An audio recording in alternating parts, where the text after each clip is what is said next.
Plusieurs cas de variole du singe ont été recensés dans plus d'une dizaine de pays, dont la France avec un cas confirmé ce vendredi. Concernant la maladie en elle-même, appelée monkeypox en anglais, elle se transmet de l'animal à l'homme, inversement, et d'homme à homme. Cette maladie rare a été découverte dans les années 50 et circulait depuis principalement en Afrique avec des milliers de cas d'infection par an. Elle est généralement bénigne et les symptômes sont de la fièvre, des courbatures, des maux de tête et une éruption cutanée. Rarement, une forme grave se développe et entraîne un décès. Selon l'OMS, la transmission est très rare, donc a priori, pas de quoi s'alarmer. Cependant, ce qui est étonnant et ce qui inquiète, c'est que plusieurs cas ont été recensés de manière simultanée sur plusieurs continents sans qu'apparemment les personnes concernées soient forcément allées dans un pays où la maladie circule.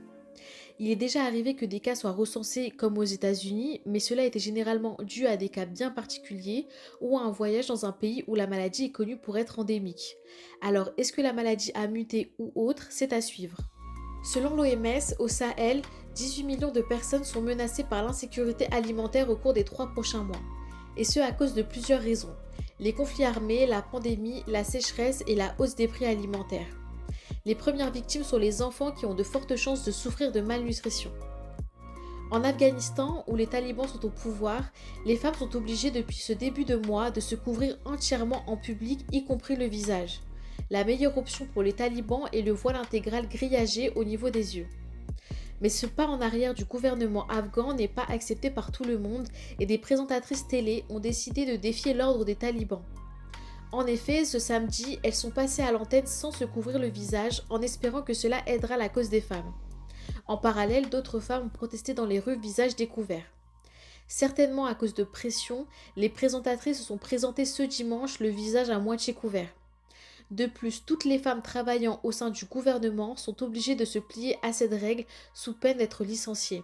Les hommes du gouvernement risquent aussi d'être suspendus si leurs épouses et filles ne se voilent pas intégralement.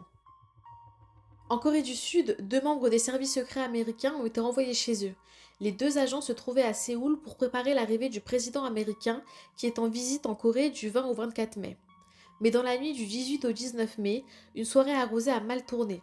Les 2 employés alcoolisés ont eu une altercation avec un chauffeur de taxi et 2 Sud-Coréens. En Corée, une enquête a été ouverte et le porte-parole des services secrets américains a indiqué qu'ils ont été placés en congé administratif. Et ce n'est pas la première fois que des agents des services secrets américains ont un comportement déplacé à l'étranger. Cela rappelle le scandale de 2012 lorsque des employés ont fait l'objet d'une enquête après avoir abusé de l'alcool et fait appel au service de prostituées alors qu'ils préparaient la visite de Barack Obama à Carthagène en Colombie.